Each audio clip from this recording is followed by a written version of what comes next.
All right, we can start. How lovely. It's so great to it's so different every day, of course. So I'm really happy that you're here and that you decide to join in this moment together, remembering the truth of who we are in the stillness and peace of the center of our being. And just heard it is Joel Goldsmith's official birthday, so happy birthday, Joel, and thank you for being here. That's great. So today we start with meditation. So this is an say day, I think it's day 9 of the it's day 9 of the 40-day Resurrection in Progress intensive, and day 9 already. We meet every day. It's amazing. And like I said yesterday too, it's like it's kicking in. It's really doing something. It's amazing. Today again, I cannot speak about it even. It's so great. I'm so happy that this is occurring. The preparation for this moment to come together is everything to me. And now we do this too, it's not just preparation, but now actually we're going to enjoy this or celebrate this together. That's just totally amazing. So all the inspiration that is there, all the creativity that flows through, and all the possibilities that are opening up by just being still and listen and just see where it will come and where you are going to be led to. It's like there's no, we said it the other day too, it's like there's no opposition to the will of God. That doesn't really exist. You can try to imagine it and play it out for yourself, but in the end, when you become still and let the stillness guide you, you feel there's no opposition. Why would you be in opposition to love? Why would you deny the presence of love? Why would you do that? So we don't have a good reason for that. And there's no such thing. So in your fantasies, you can definitely do it, but it has no basis, really. Anyway, so we go deeper into that today, definitely, because this is the class, like basic teaching of Jesus Christ of Nazareth, to characterize the right Jesus. And we're using the Sermon on the Mount, we're using Matthew, we're using all kinds of aspects of, say, terms like forgiveness, killing the Christ, so many things will show up in this. So we'll see what happens. But first, we start with a very different kind of contemplation. I like to this came to me today. It was really like that. So suddenly Sermon on the Mount was right in my awareness, and it was so beautiful to get in touch with it again. So I'd love to share that with you. So I made a bit of I composed some music, put the words to it with the graphic, and at the same time we use this in the meditation then to listen to it. I will read it to you, so you can really close your eyes if you feel like doing that. I repeat that every 4 or 5 minutes. So it is with music. I will say the words, and we do this maybe 4 or 5 times, so you can really go deeply into it and let it affect you. And it is beautiful. It's just amazing. You've never heard this before, for sure. And that was what happened to me. And I love to give that away, like I said. So I'm going to share a little video then with you. All right, so sit back and relax. Don't forget to to gently breathe deeply into your belly and breathing in through your nose and breathing out through your mouth and breathing out a little bit longer than you used to, just to say, in fact, start a release in yourself. You will discover that. Blessed are the poor in spirit, for theirs is the kingdom of heaven. Blessed are those who mourn, for they shall be comforted. And blessed are the meek, for they shall inherit the earth. Blessed are those who hunger and thirst for righteousness, for they shall be filled. Blessed are the merciful, for they shall obtain mercy. Blessed are the pure in heart, for they shall see God.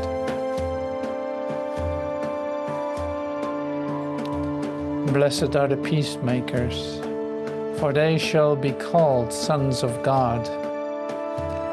Blessed are those who are persecuted for righteousness' sake, for theirs is the kingdom of heaven.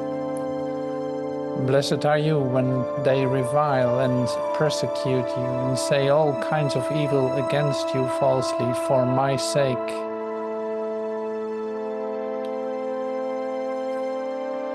Rejoice and be exceedingly glad, for great is your reward in heaven. For so they persecuted the prophets who were before you.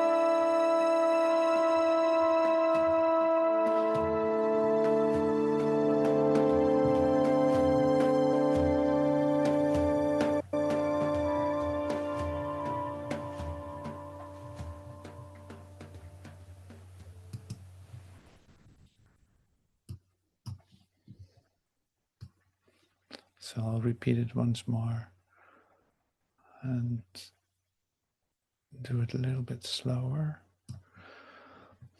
Blessed are the poor in spirit, for theirs is the kingdom of heaven. Blessed are those who mourn, for they shall be comforted.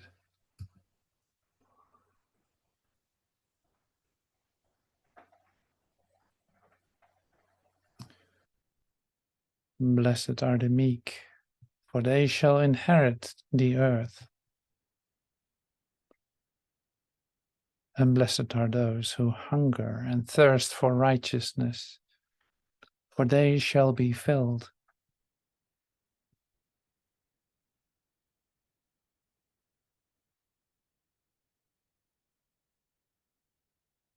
And blessed are the merciful, for they shall obtain mercy. And blessed are the pure in heart, for they shall see God.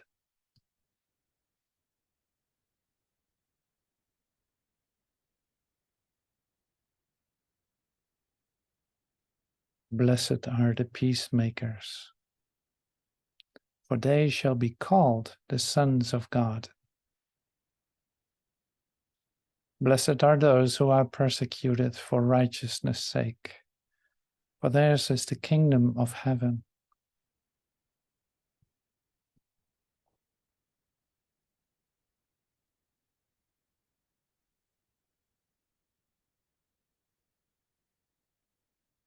Blessed are you when they revile and persecute you and say all kinds of evil against you falsely for my sake.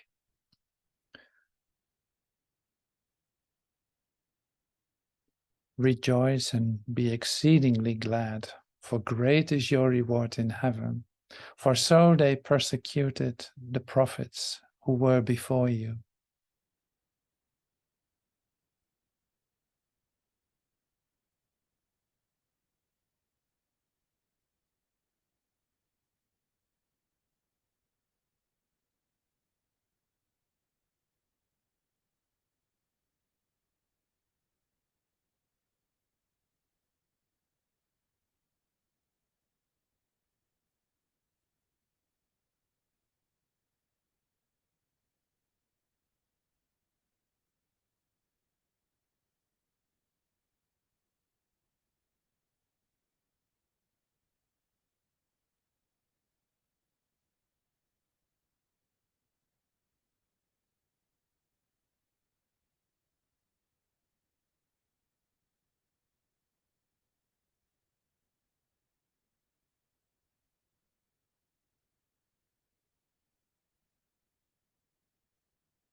Blessed are the poor in spirit, for theirs is the kingdom of heaven.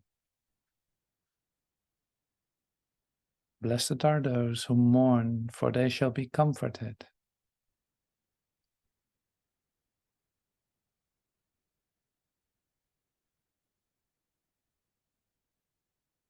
Blessed are the meek, for they shall inherit the earth. Blessed are those who hunger for and thirst for righteousness, for they shall be filled.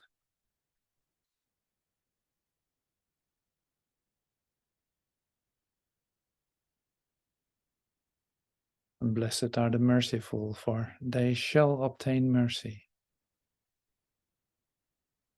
And blessed are the pure in heart, for they shall see God.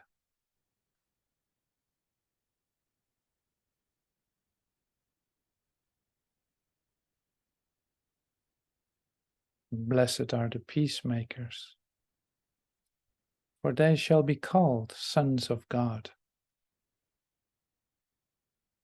And blessed are those who are persecuted for righteousness' sake, for theirs is the kingdom of heaven.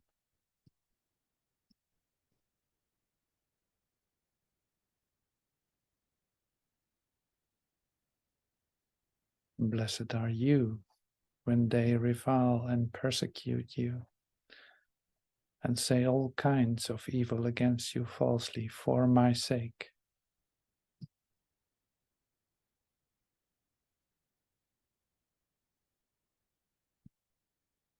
Rejoice and be exceedingly glad, for great is your reward in heaven. For so they persecuted the prophets who were before you.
Blessed are the poor in spirit, for theirs is the kingdom of heaven. And blessed are those who mourn, for they shall be comforted. Blessed are the meek, for they shall inherit the earth. Blessed are those who hunger and thirst for righteousness, for they shall be filled.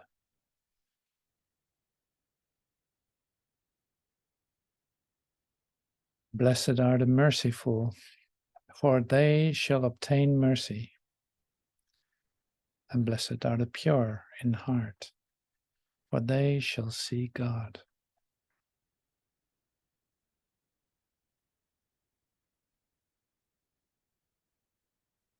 And blessed are the peacemakers, for they shall be called sons of God. And blessed are those who are persecuted for righteousness' sake, for theirs is the kingdom of heaven.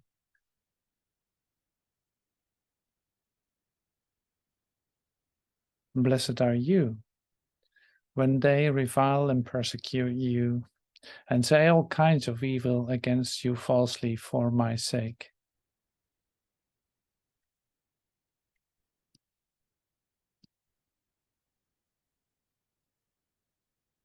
Rejoice and be exceedingly glad, for great is your reward in heaven. For so they persecuted the prophets who were before you.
Thank you so much for joining in the meditation and contemplation. Like, you could do a whole class on this Sermon on the Mount, or maybe a whole seminar on it. There's so much in there. So don't try to comprehend what's going on. This just needed to be shared, and you receive that in the way that you can at this point and in this time, in this moment. So that's all perfectly all right. And so this class, or this meeting, actually has 3 parts. So the meditation is one.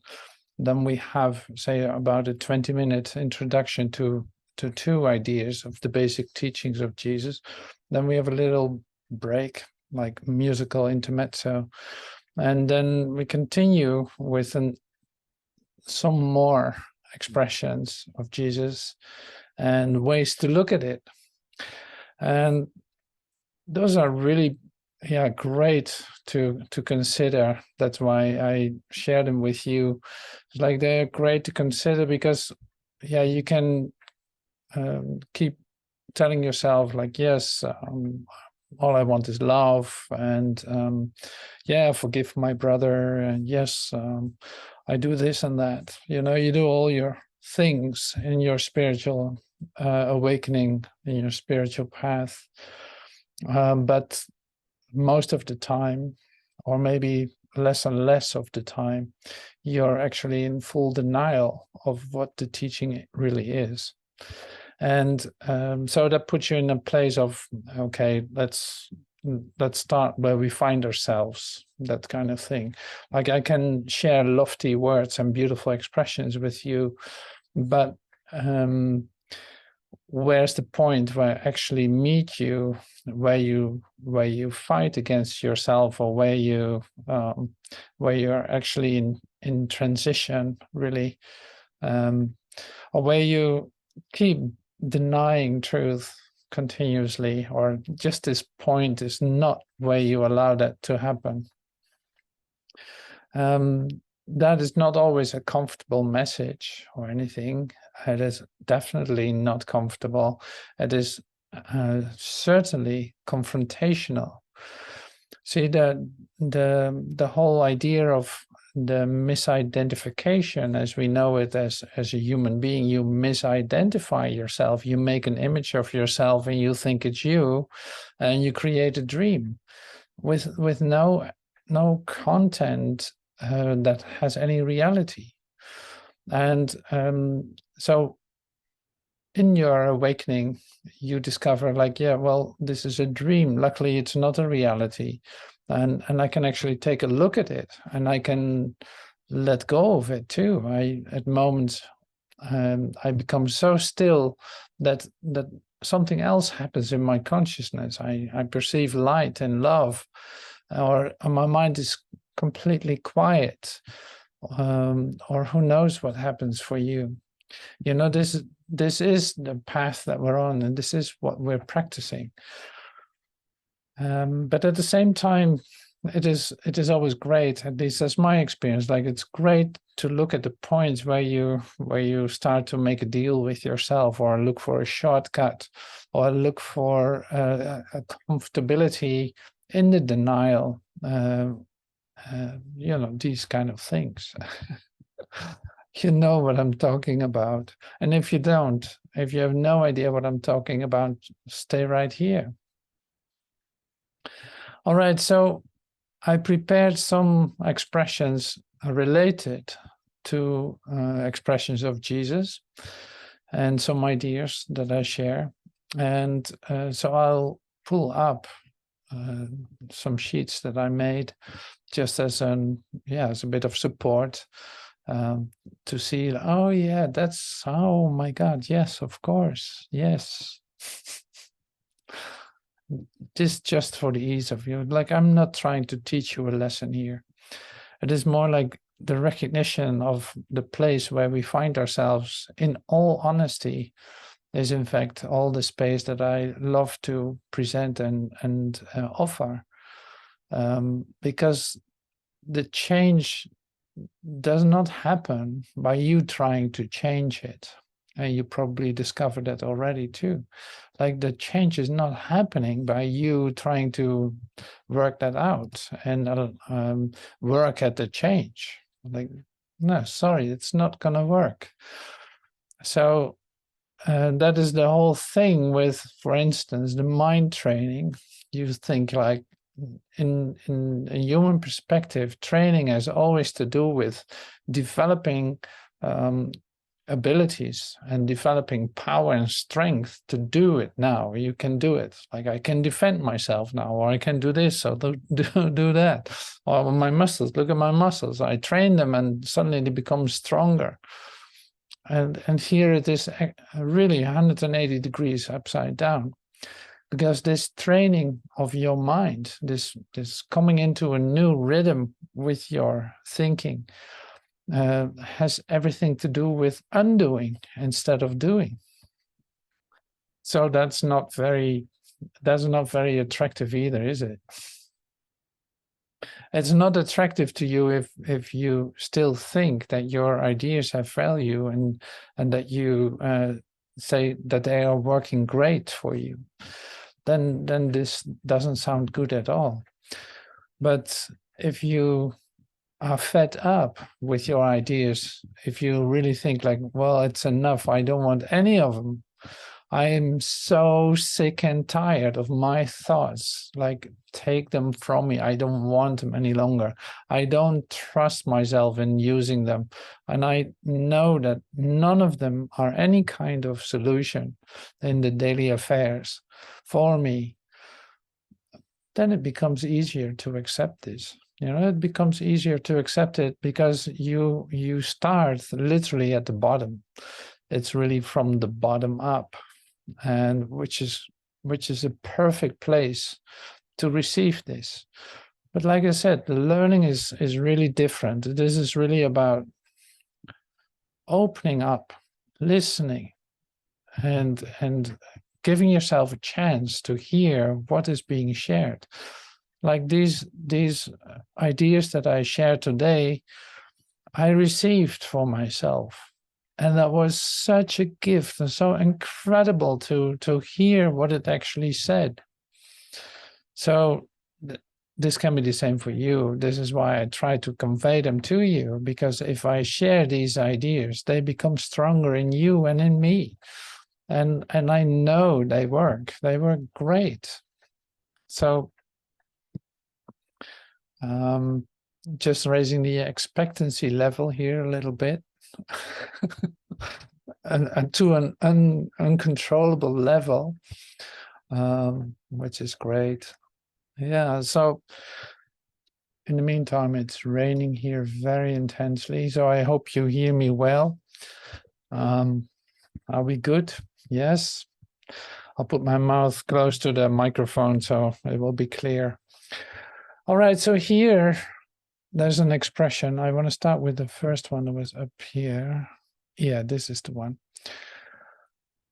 Since we're in Matthew, like we're actually in Matthew 7 here. So the part that I shared with you in the meditation was from the Sermon on the Mount. So the Bergrede in Dutch. It's like the Sermon on the Mount is Matthew 5 to 9, I think. So this is also in the middle of it. But I love this. I used it in daily prayers a lot. Judge not, that you be not judged. For with what judgment you judge, you will be judged. And with the measure you use, it will be measured back to you. So here we are. Judge not, that you be not judged. For with what judgment you judge, you will be judged. And with the measure you use, it will be measured back to you. That's in Matthew 7, verse 1. So it's like, I'm doing this to myself. This is one of the main teachings. So one of the main basic teachings of Jesus then is, I'm doing this to myself There's no one to blame for anything. There's no such thing as somebody did something to me. Well, this is a huge lesson for every one of us. It's a huge lesson. So I'm doing this to myself is a great line to keep with you, and it's gonna work with you. You know, it's like it is a real converting idea. That means like suddenly it starts to say, yeah, embrace, in fact, all the memories that you have where you think somebody did something to you. You could also say, like, this is actually the fundamental teaching of forgiveness by Jesus. I'm doing this to myself. Nobody's doing anything to me. Like, don't judge. And it's not that I say, like, okay, so all the memories that you have in which you suffer pain or you think that somebody attacked you, I don't want to wash that away, in a sense. I don't want to negate it. It is just, there's a different way to look at it. And I think that is the most important part of this. Like, in the end, you discover there is nobody outside of your consciousness, but there's a little trajectory to walk up to this insight, to this realization that nobody's going to do anything to you. In fact, your enlightened mind already knows that, like your soul already knows that. But in your transformation, you start to discover more and more and more of that. So you see it in judgment, like whatever idea you hold about someone else, you actually have that judgment about yourself. Well, this is very basic. You know this too. You see it at work continuously. So if I forgive and see, like, nobody can do anything to me, and there's no need for me to judge because I cannot judge. I don't oversee the whole picture. It is just very limited what I can see, and it has no value in that sense. It has no value at all. So I don't need to do that any longer. I don't need to judge my past either, because there's nothing to judge. It's really like that. It's like past is over. It's gone. It's not there. And future is not here. So we're dealing here with one moment in which we actually meet each other here. And that is the present, you know, this right now. This is all there is. So what can possibly have attacked you if this is the only moment there is? So, and we always come back to this, like literally more and more and more, you start to see that this is the only time there is, but that's not the only thing. It's literally the only thing that's happening. There's nothing else going on. So everything collapses into that. Everything falls into that. Every memory, every, conflict, every concern. What possible concern can you have about right now? You can't, unless you want to force yourself into a continual timeline or something. But you start to discover that it does not exist. Like, there is no such thing as a continuity in time.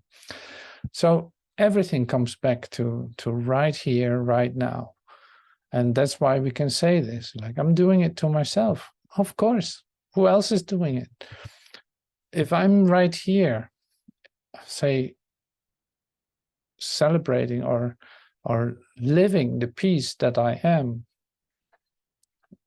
I really need to take action to get something, say, in action, to get something back at me that I would not like. Like, I literally projected outward in order for me to come to me. Anyway, so this is very basic. I understand that you will see this also as very basic.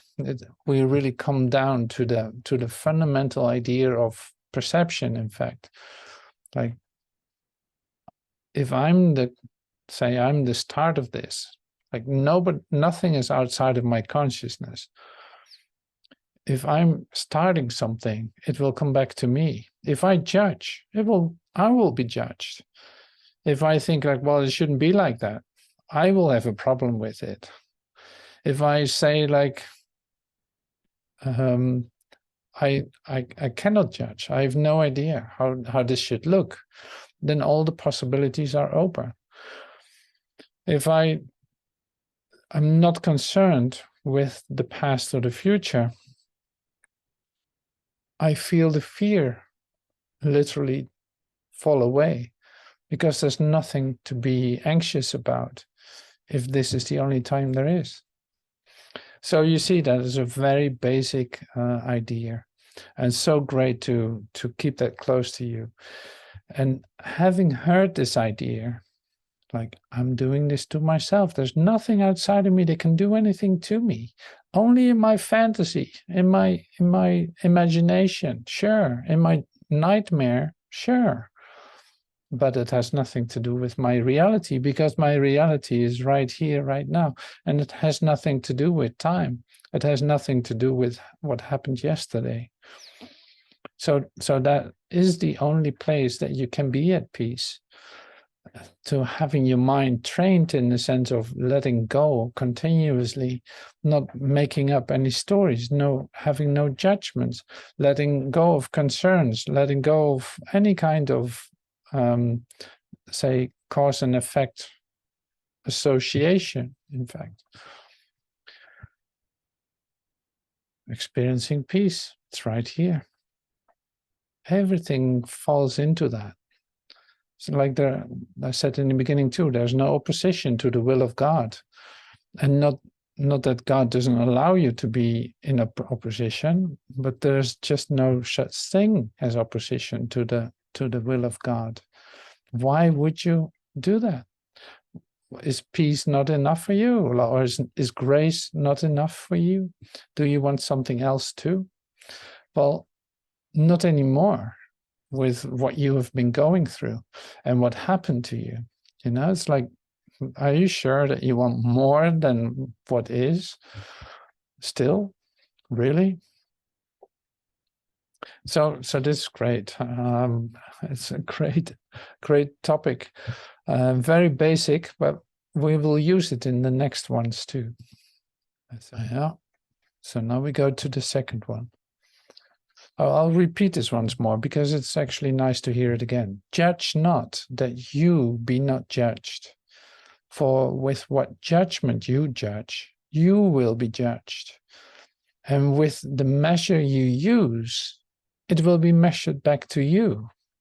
Because everything is a reflection of what you are thinking. That has nothing to do with facts. It is a reflection. I'm doing this to myself. So here it is. I must undergo, this is also the basic teaching of Jesus Christ, I must undergo an experience of a contact with God based on my forgiveness or my acceptance of my brother as loving and whole as I am through God's creation. Remember that you were created out of love, like God created you perfectly. In his image, in his likeness. I must undergo an experience. Coming from a human experience, I must undergo an experience of a contact with God based on my forgiveness of what I think I was and what I think my brother was, or my acceptance of my brother as loving and whole as I am through God's creation. Since I was created as love, I'm saying this like, since I was created, the love that I am, that does not just count for me. That it is not like this is not just for me. It's not just for me. No, it's all inclusive. There is no exception to it. Like, I was created out of love. So is my so-called enemy. So is the guy that I don't like, or this person, this situation. Like, no, you were created out of love, just like your brother. By forgiving yourself the image that you have made about yourself, you become open to receive that and to actually start to see this. And up to that moment, you miss it and you think that you're separate and that you're just walking around here, that people are doing things to you, that you're in terrible situations because of some occurrence, something is not working out for you. And you walk around in the drama of your human existence with no idea of how to get out of it. And making it real, confirming that for yourself in every step that you take. See, it's not working. See, well, I would love to, but I can't. Yes, I would forgive it, but look what he did to me. You believe the reality of the happenings and you take that as your reality. Well, there you go.